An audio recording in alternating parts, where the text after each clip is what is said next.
And then bam, there's a ghost cow, just mooing spectrally. A ghost cow, named Clyde. For the love of literature. Oh, can we please provide some semblance of context before you dive headfirst into spectral bovines? That's not exactly the opening line from Proust, is it? Proust wishes he had a ghost cow. Welcome back to Heartbook Radio, folks. The only book show brave enough to admit that sometimes the weirdest parts are the best parts. And I'm attempting, as always, to inject a modicum of intellectual rigor into the proceedings. Today, we're dissecting Wild Scottish, Knight by Tricia O'Malley, a novel that apparently posits that inheriting a Scottish castle automatically qualifies one for mystical knighthood, provided they tolerate farm animal apparitions. And a hot, grumpy Scot. Don't forget Lachlan Campbell, the irritatingly sexy, devastatingly hot dude in a kilt who hates our heroine, Sophie. On site, classic. It's like Leap Year meets Ghostbusters, but with more kilts and less Bill Murray, sadly. A more apt comparison might be a Hallmark Channel movie script, accidentally swapped with a low-budget fantasy novel, resulting in a narrative souffle that collapses under the weight of its own cliches. The author clearly just threw darts at a board covered in romance tropes. Hey, don't knock the tropes. People love them. Grumpy meets sunshine, enemies to lovers, accidental magical inheritance. It's comfort food, unlike that pretentious slog you made us read last month, The Gilded Cage. Still haven't forgiven you for that. My brain needed a cheese cleanse after that. The Gilded Cage explored complex themes of societal decay. This book explores a Californian marketing executive learning swordplay while dodging mythical water horses called Kelpies, which apparently aren't even that scary according to reviewers. It's cozy fantasy. An oxymoron if ever I heard one. Okay, let's talk characters. Sophie MacKnight, Californian, inherits the castle. Suddenly she's Buffy the Vampire Slayer, but with spreadsheets and, according to some reviews, plus-size representation, which is cool. People dig her sass. Sass is one word for it. Others might use knave or implausibly quick to accept the supernatural and the insta-love. She meets this Lachlan fellow who is objectively rude and suspicious, and within days they're generating enough sparks to power a small village. It's narratively unearned. Oh, boo-hoo! It's called chemistry. Lachlan's grumpy because he's jaded. He's got baggage, probably from dealing with that kilted Chihuahua he owns. Sir Buster, a Chihuahua in a kilt, described as a lovable rage ball. I want one. The dog is perhaps the least offensive character, which speaks volumes. Lachlan, however, is a walking red flag. Grumpy, judgmental, prone to insta-lust himself despite his supposed reservations. He sounds less like a romantic hero and more like a case study in avoidant personality disorder.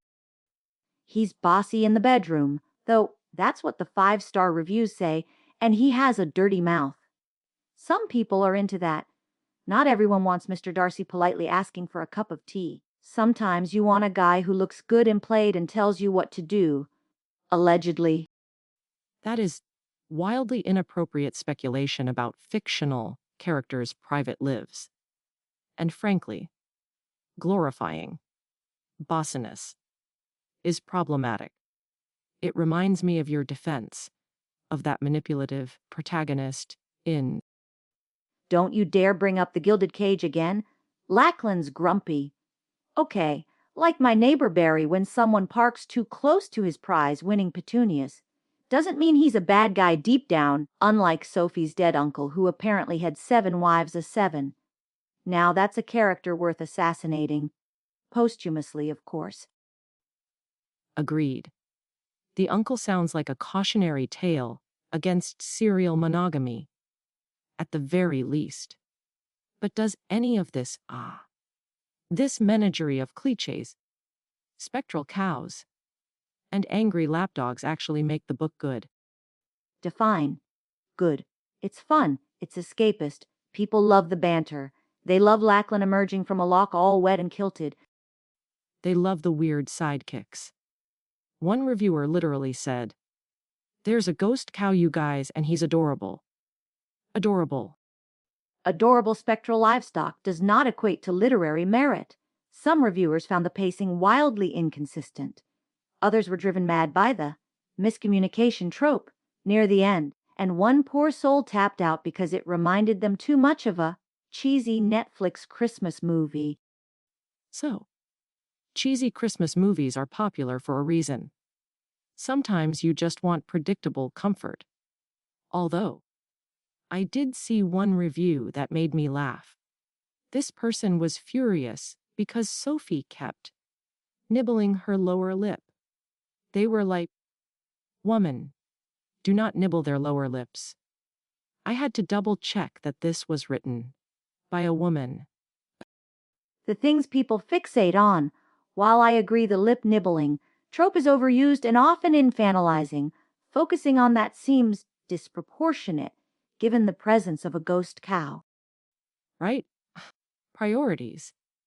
Okay. Hypothetical time. If Lachlan Campbell were a sandwich, what kind would he be? Must we? Fine. Probably something overly complicated involving haggis and artisanal sourdough. That looks impressive, but is ultimately unsatisfying and gives you indigestion. Wrong. He'd be a spicy Italian sub. Looks rough on the outside. Maybe a little intimidating. But packed with flavor and heat. Yeah. Heat. I despair truly. The spice, the smut, the open door scenes. It seems the primary appeal is vicarious titillation wrapped in tartan. Don't knock it until you try it. People need escapism. Especially if it involves a hot Scot and a tiny dog warrior. So, final verdict. Is this book a national treasure? Or a literary crime scene?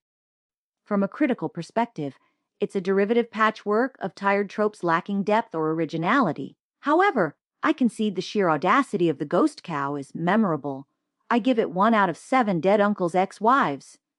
A testament to poor life choices. See. Even you found something. I loved the ridiculousness. It knew what it was. Pure, unadulterated. Cheesy fun with a side of kilted Chihuahua rage. I give Wild Scottish Knight a glorious 5 out of 5. Kilted Chihuahuas. Sir Buster forever. Unbelievable. All right, folks. That's all the time we have. Join us next week when we tackle My Sentient Toaster Oven Demands Sacrifice. Is it horror? Is it romance? Is it a cookbook? Find out. I need a drink. You've been listening to Heartbook Radio. Please read responsibly, or don't. At this point, who even cares?